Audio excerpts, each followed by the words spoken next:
Hey, my little remote work. It's very exciting. Okay, hi gang. I know 2 weeks turned into a month. Sorry about that. I'm sure the four of you still watching were devastated and had nothing to do with all of your spare time that you didn't have my 15-minute video to watch. Yeah, sorry about that. It got a little out of hand. I thought it would just be 2 weeks, but I was still swollen, so it took a little bit longer. Anyway, last we left off with some lab values. We did we touched on the complete blood count. I know we didn't go into a lot of detail. I'm trying not to make it too much. And if someone did have questions or anything like that, if you wanted to request or leave anything in the comments, not that anybody ever has except for smart aleck comments, but if there was a question or anything that I could answer, I would. But like I said, this lab book, I'm telling you right here, it's the one to go on. It doesn't even matter necessarily what edition it is. That the Mosby's Diagnostic and Laboratory Test Reference book is the place to be. And it's what I use if, not that I can't Google, but if you're in a position where you can't or not allowed to get your phone out, this book is the one to go to. I figured today we talk about some electrolytes, and we're just gonna hit on the main ones that are most concerning, the ones that we're checking regularly. Probably potassium and magnesium are the ones you're going to see most. So when we talk about a basic metabolic panel and we talk about metabolism, there's going to be other things in there like some enzymes, liver enzymes, and glucose and that sort of thing, super important also. But as far as the electrolytes go, potassium is probably the most important one that you'll see. That's a real narrow window. That 3.5 to 5 is a really narrow window. 3.4, we're treating it. 5.1, they may be treating it. So you want to know what those lab values are. And you don't have to memorize a whole bunch. And every lab is different depending on where you work. Some hospitals are different. I know some lab values for potassium is 3.5 to 5.1, so they may not treat it at 5.1. You might hold a potassium supplement if they're on it, but you may not necessarily treat it, and remember how we treat those, and we'll talk about those in more detail when we get to disease processes and what we would do when we had this major hyperkalemic patient and how we would fix it. Calcium, obviously, is super important to remember. Potassium is to contraction like calcium is to conduction. So those two electrolytes, potassium and calcium, super important for the heart, muscle contraction in general, but the heart, that's what will really tell you what's going on. And we'll talk about how those interact when we get to the heart and we get into those types of things. Also, obviously, sodium, super important. Magnesium, super important. I think it's really missed. In fact, I just got an email from, I don't even know what supplement I probably purchased or whatever, and the headline was like, do you know how deficient Americans are in magnesium? I'm like, yes, I do. Yes, I do. As a matter of fact, I'm the one that drills it into everybody else because it really is super important. When your patients are on these things, any sort of supplement, folic acid, calcium, vitamin C, magnesium, you can't just say like, oh, they're on it because it's a magnesium deficiency. Right.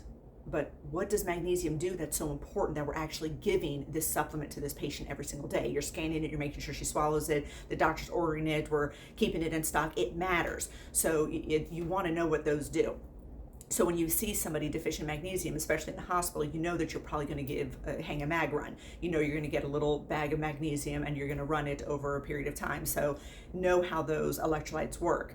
And the potassium, magnesium, calcium, sodium, and chloride. Chloride I always kind of describe in my IV therapy courses as like the mean girl that sort of leeches on to the super popular girl. So chloride on herself, I don't know that anybody has necessarily been treated for hyper or hypochloremia.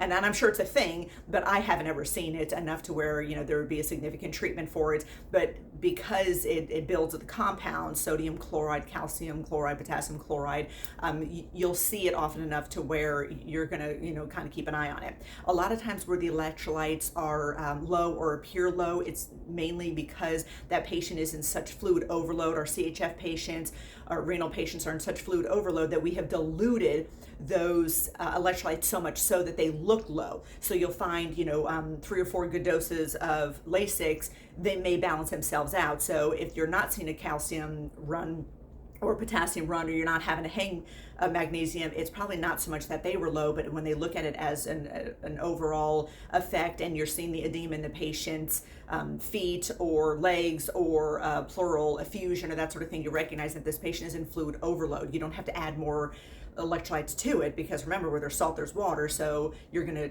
cause a change of shift in fluid that you don't need. What you need to do is get rid of that fluid, and that's where you're going to see these IV Lasix every 6 hours, right? Because that's how Lasix works. That's how they got the term Lasix, right? It's a loop diuretic that lasts 6 hours. Lasix, not literary geniuses coming up with the names of these meds, right? We talked about that before.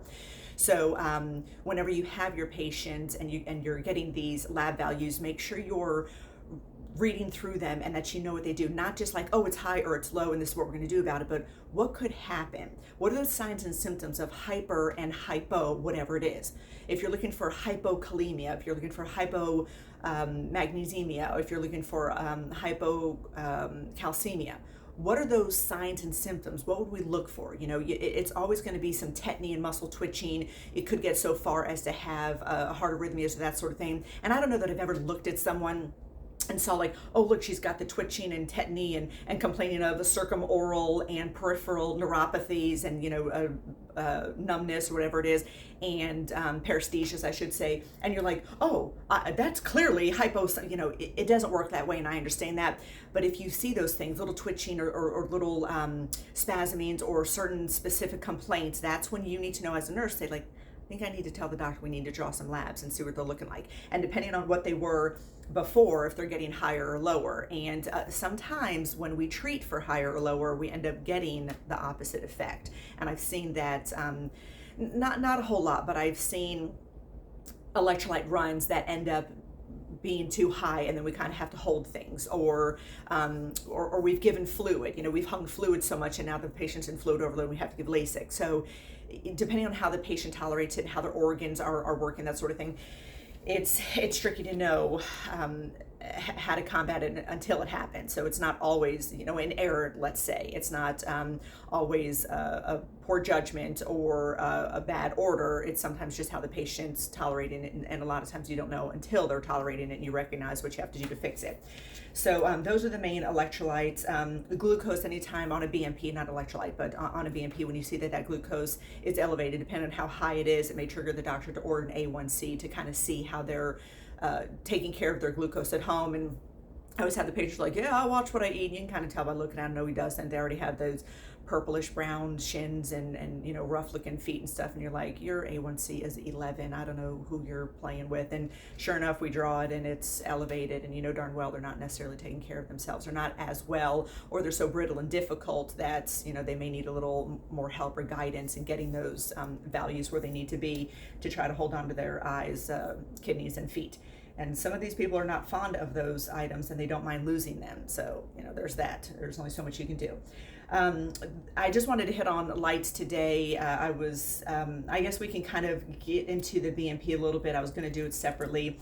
The PT-INR and PTT I'm probably going to do next week, because I believe that's where we may get into a little bit longer video, because I think I'll go ahead and explain how anticoagulants work and how the PT-INR and PTT relate to that. So that may be a little more involved. So I'll go ahead, and not that there's not more to be said about electrolytes and how important they are, but I don't want this to be a 30-minute video. So when we talk about your potassium, your calcium, magnesium, sodium, like I said, it's not just knowing what those numbers are, but recognizing if you get these lab values back, and let's say they just kind of popped up and you don't know if the doctor had a chance to look at them, and you see that the sodium's a little bit low, and the patient has, let's say, you know, lactated ringers running, you may go in there and pause that and then contact the doctor and say, hey, the sodium's already low and here I am diluting it. What should we do about it? Unless this patient's in some, you know, major fluid loss, some volume depletion, you may need to go and say something, because, you know, that sodium getting lower by the minute is not going to bode well. So recognize not just what those numbers are, and not that I have everyone memorized. I really don't. And magnesium, I know I have hung magnesium on a 1.7, and then I've seen some books that like 1.2 to 1.5 is normal or that sort of thing, and I'm like, no, I'm positive I hung magnesium for a patient that had a 1.7 magnesium in the hospital where I worked, and now the numbers are different. So I don't know if they're just accepting that we're all deficient and they've changed it, or they've given up on trying to get us our correct magnesium. I take it every day. Seriously, magnesium. It would be easier for me to tell you what it doesn't do than what it does do and how vital it is. Not just that potassium and calcium keep you alive, but a deficiency in magnesium. A deficiency in magnesium is so vital that I saw it over and over and over. Every cardiac patient I had, I saw that they had, they're on carvedilol, Lasix, Imdor, probably lisinopril, whatever, and then there's 400 magnesium twice a day. I'm like, well, if the recommended daily allowance is 250, why are they getting 800 a day? Well, then I read what magnesium did. In fact, Karen, one of my previous students, did a really good kind of overhaul on the mechanism of magnesium and what it's good for and she cited the article. So I went and looked it up and I was like, oh my gosh, that's it. Right then and there, I called my husband. I was like, you need to pick up some magnesium and we need to start taking it. Of course, I've been taking it since that day. His are still in the pill box that I set up for him 9 years ago. So, he's probably still deficient. I, however, am not. And it really does keep you regular too. Who knew? Some people are more sensitive to it than I even give it to my horses. Of all the supplements I give, the joint supplements, that sort of thing, magnesium is huge. And my nutritionist said, give them just enough into where they almost have diarrhea. So if they end up with diarrhea, back them off, and that's how much you give them. You can't be shy with the magnesium. So you want to know not just what those numbers are, but how important how essential those electrolytes are and those minerals are and what they mean to the body and how you literally cannot function without them and how you can stop so many diseases and dis-ease and problems by keeping them where they should be. And some maybe even a little more so, depending on how your body metabolizes them and secretes them. So we'll do BNP a little bit, and then we'll save all the fun stuff, the enzymes for next time, and PT-INR for next time. So when we talk about the BNP, remember that's that B-type natriuretic peptide. That is a peptide or protein that is synthesized when cardiac muscle tissue is being stretched. Not a BMP, a basic metabolic panel, but a BNP, and like Nancy, right? That's that B-type or brain-type natriuretic peptide that is synthesized or processed when cardiac muscle tissue is being stretched, not necessarily damaged like enzymes. Remember, enzymes are released when there's organ damage. So whether it's cardiac enzymes from your heart losing tissue from loss of blood flow to the actual pericardium, or whether it's liver enzymes when your liver's in trouble, pancreatic enzymes, muscle enzymes after a seizure or trauma, car accidents, fall, whatever it is, those are different. This peptide or this protein is synthesized. Your heart creates it when that muscle tissue is being stretched, so much so that it produces this peptide, kind of like an enzyme, an SOS out to the body that says, hey, I need a lot of help and things aren't cool. So when you have this elevated peptide in the bloodstream, we already know that cardiac muscle tissue is being stretched to encompass a large fluid volume. That's why the BNP is one of the first tests we draw for CHF exacerbation. So the patient comes in and they may have trouble breathing, so we'll do maybe some ABGs or maybe cardiac enzymes. We'll get a chest X-ray. We'll give them an inhaler or nebulizer treatment, maybe some steroids. But that BNP is going to tell us, is this a heart attack?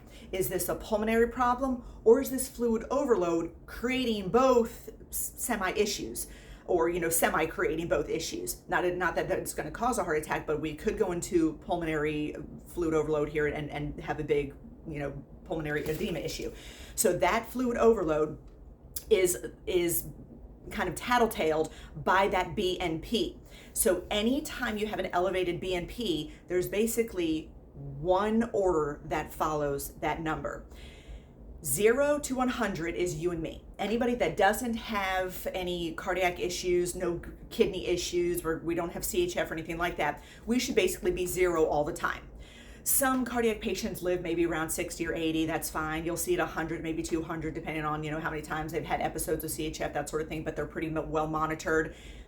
When these patients come in with CHF, exacerbation, fluid overload, they had Kentucky Fried Chicken 3 nights in a row. They've had, processed meats and canned foods, and we're like, I don't understand why you didn't read the 95-page packet we sent you home the last time you were here. You can't eat that crap. You have kidney failure. Yes, you have heart failure, but your kidneys cannot tolerate the amount of fluid that is withheld when you have all that salt and those particles in your body that retain that fluid when your kidneys aren't working correctly to begin with.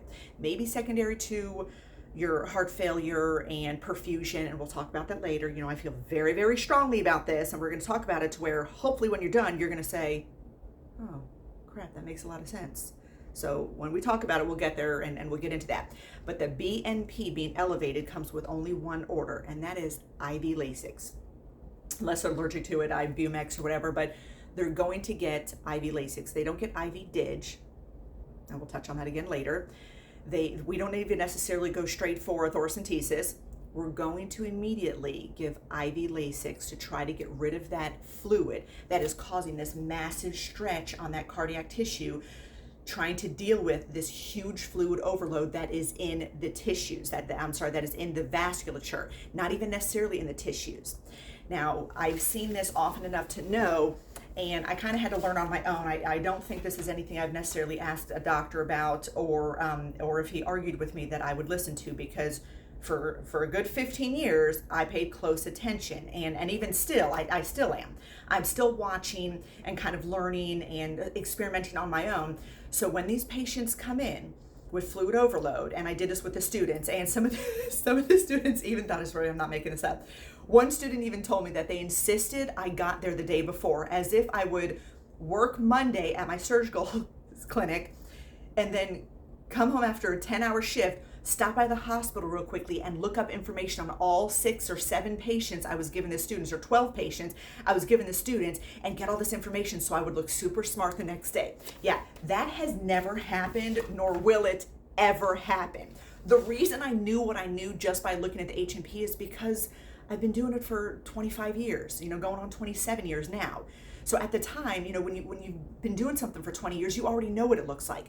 So this is what I saw. A patient came in with CHF exacerbation. Their BNP is 5,000, 8,000, something insane. They've got like a mild bilateral pleural effusion and some mild edema. And you're thinking like, what? How do they have such massive fluid overload without massive edema and this huge pleural effusion, right? Then I would look in their history. And I used to be able to navigate through the chart pretty well in the computer, and I could flip over and look to see the last time they were there. And 8 months ago, they came in for CHF exacerbation. 6 months before that, they came in with CHF exacerbation. And a year before that, and so on and so on. So this is their 5th or 6th time coming into the hospital because they refused to follow the rules, or ran out of their Lasix, or ran out of whatever medication, or gave up on paying attention to their diet. And now they're here for their 6th or 7th CHF exacerbation episode. So what I found is that the fluid found the path of least resistance and then just skipped the first 2. Literally, like, just skipped it entirely. And you'll see where the fluid has, like, it almost stays in the vasculature, and it will go to have this pleural effusion before it fills up the feet. So you may not have this significant edema in the feet, but have this pleural effusion. And you're like, why is it still in the vessels, not nearly as much in the feet, and made it to the 3rd space, the pleural effusion? Well, that's because the fluid had found the path of least resistance. You would think that this guy's feet, you could put your finger all the way in and, fluid would come out, right? It's almost like the fluid has decided, like, what, I'm not even going to go try to pack into the feet and go all dependent. I'm just going to go straight to the big open space in the pleural cavity, fill that up a little bit, and we're going to save vasculature also. So you may not see some of these things. So these people who say, like, yeah, I've had trouble breathing for a few weeks now, but my feet aren't that swollen. You're like, right, because this is your 6th time, and the fluid has found the path of least resistance and is now kind of staying in the vasculature and ending up going to the 3rd space, kind of skipping that 2nd space altogether. So they come in with this massive fluid overload, bilateral pleural effusion, and so much fluid that their heart is literally stretching to encompass this huge, fairly sudden fluid overload. And we check that BNP, and it's not 3,000, it's not 4,000, it's 5, 6, 7, 8,000. I've seen it 8,500, I've seen it 95, and you're just like, oh, how? And then, you give them their IV Lasix, it helps a little bit, and then they end up having this thoracentesis. We're like, oh, I can breathe much better now, can I go home? And you're like, not until you understand how you got here, because otherwise we're going to see you in 6 months.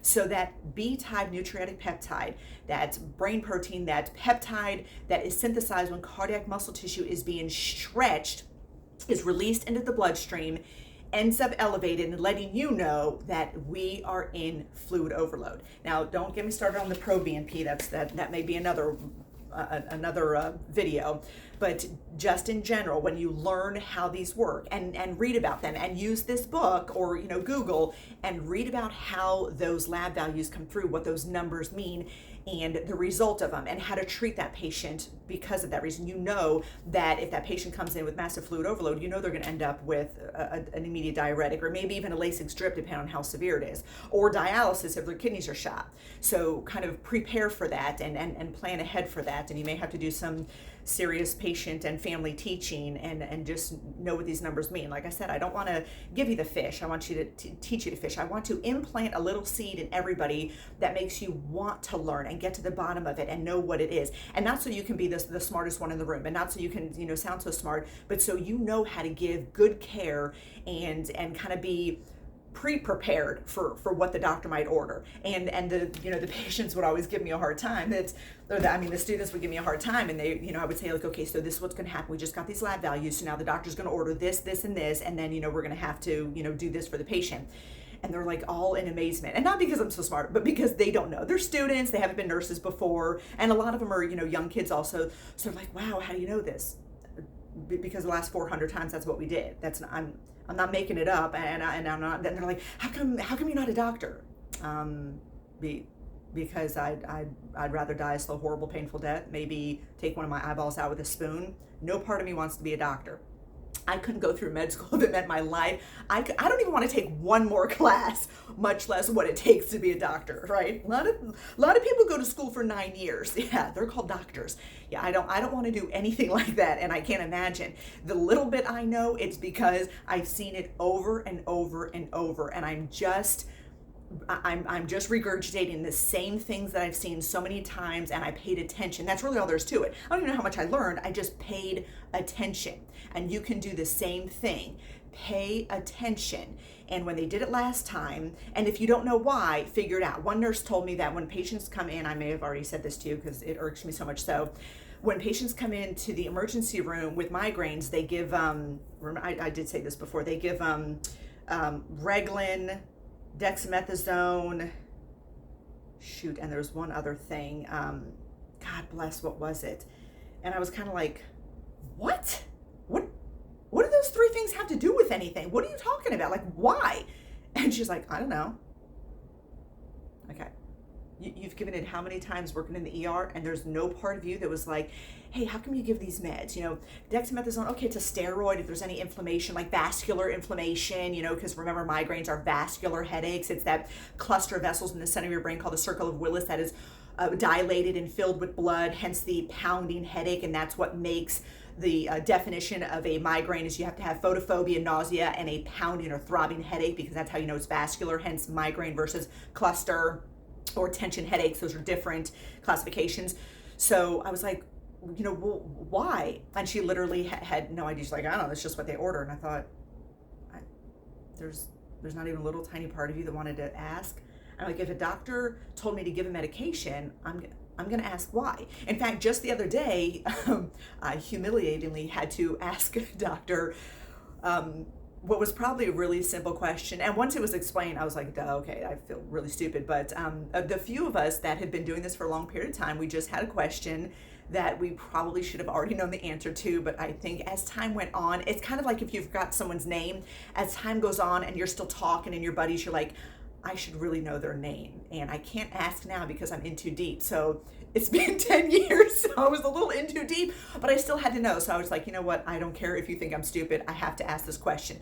And then when he explained it, I was like, oh, okay, well, I guess that's all right. That makes sense. I was thinking something different, I guess, but it made sense, and it's fine. So if ever, and I don't care how long it goes, like I said, I always use that example of when I first started working at the surgery center, they're like, oh, the patient has a pacemaker, so make sure you have the magnet, for the surgery and stuff. And I was like, I don't know what that means. And finally I heard enough of it, and I asked the anesthesiologist, he explained it, and I probably let it go too long. I probably should have known before it was like 3 years, but I just finally had to ask because I was curious enough to know. So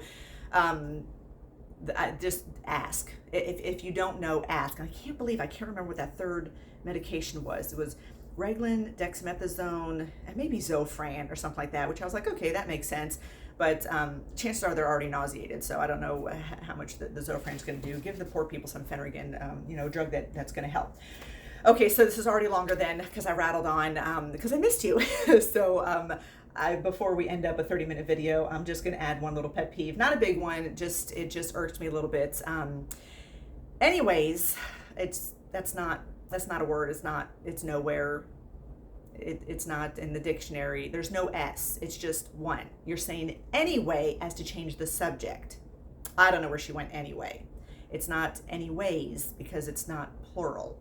It's just the one anyway. Anyway, you all have a great time. Until next time, I will miss you dearly. And this light's not flashing. I hope the battery didn't die and I have to turn it off manually. I do watch a YouTuber that ends her videos with her hand going to her phone, so maybe I'll have to do that if I don't get this to work. We'll see. Oh wait, maybe it did. Okay.